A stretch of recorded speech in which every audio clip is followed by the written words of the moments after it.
death penalty. The region once known for kidnapping, particularly oil workers, is now the safest part of the country in view of the measures now put in place. Corruption, whether in the public sector or private, is a challenge facing the entire fabric of our society. When the word corruption is mentioned, the first thing that comes to the mind of anyone is taking bribe or giving bribe. But corruption is beyond that. I will say corruption means anything that is not right, according to law or the norms of human existence. There are laws and agencies put in place to destroy or kill this deadly spirit of corruption. But are we satisfied with the performance of these agencies? And are the laws punitive enough, and are they deterrent at all? In some jurisdictions of the world, corruption by government officials attracts death penalty. Should we then try it here? We are already in a desperate situation on this issue. We therefore need desperate solution. A corrupt system is bound to affect investment and economic growth. This, I believe, informed this government in the institution of the Corruption Committee, following the state law on corruption. I believe the committee, when inaugurated, will be courageous enough to address the issue of corruption in all its appearances. They may not need to wait for reports to the committee. Time has come where people should be investigated for the sources of their wealth when it is questionable.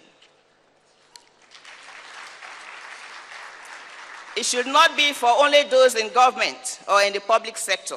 Even the private sector should be looked into, as they may be the conduit for the corrupt person in the government or in the public sector. I'm minded to go on and on, but I would like to stop so far and do once again express my gratitude to His Excellency, the Governor of this state, and BSEF for giving me the opportunity to give this address and express the readiness of the judiciary, and to assure willing investors that the judiciary has positioned herself to do justice to all manner of persons without fear or favor, ill will and affection, even as the vision of this government is to grow the economy, create peace and tranquility, and make Bayelsa State a haven for all who want to invest in the state. I thank you all for your kind attention.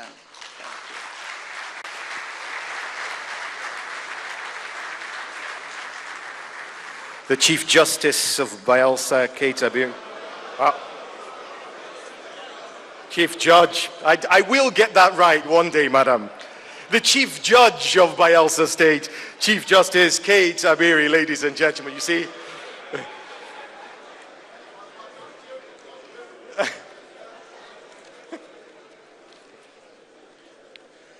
okay, ladies and gentlemen, please stand as we recognize the presence of the Vice President, who has to go now for brief press interviews outside. Ladies and gentlemen, please rise as he leaves the room.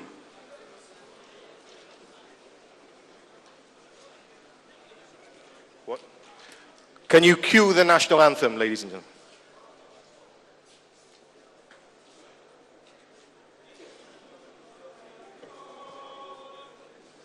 Nigeria's call obey to serve our fatherland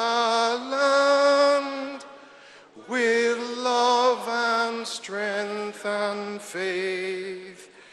The labor of our heroes past shall never be in vain. To serve with heart and might, one nation bound in freedom, peace and unity. Thank you.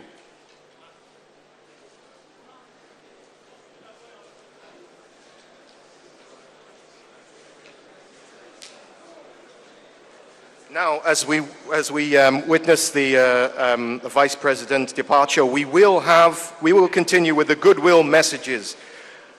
In one moment, we have two very important goodwill messages, ladies and gentlemen.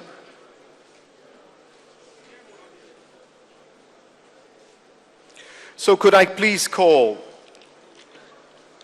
Now, if I listed the resume and responsibilities of our next goodwill message speaker, Alhaji Dr. Bamanga Tuko, it would take me a long time. Many of you know his accomplishments. He's an international businessman, a very, very key politician here, and he's even a roving ambassador for Nigeria. He comes with the cap of the executive president of the African Business Roundtable. Please welcome to the stage, Dr. Tuko.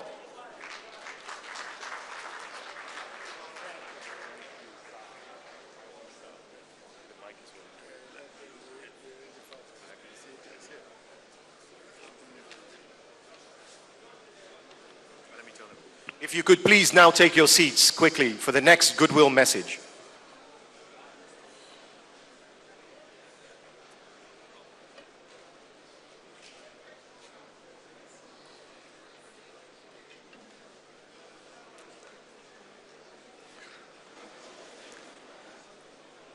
Thank you very much.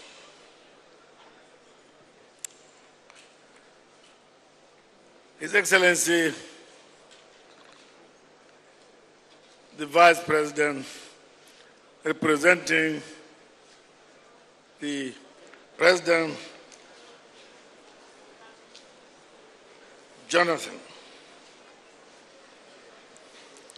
Even though they are out to see the Vice President, it is normal to acknowledge these important personalities who managed to come and witness Bayelsa Forum. In the interest of time, I would like to respectfully stand on the protocol already established. The theme of the forum is apt. The timing of the event is perfect because it showcases Bayelsa's uncommon opportunities.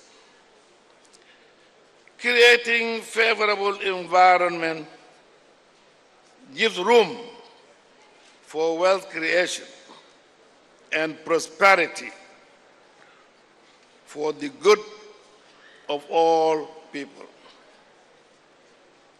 It exposes people to economic empowerment through business and market.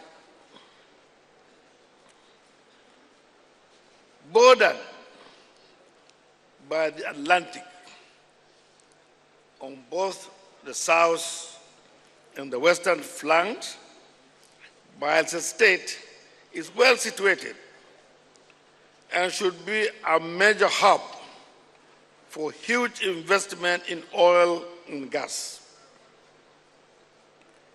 It could also serve as terrestrial and infrastructural hub for information and communication technology.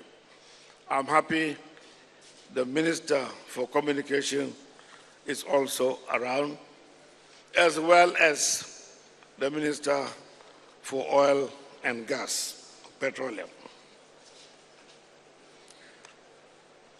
Bordered by Atlantic again, it could be also to facilitate marine and maritime activities within the Gulf of Guinea. A beautiful convergence of investment opportunities. Your responsibility as governor of this great state is Herculean. We have had his fair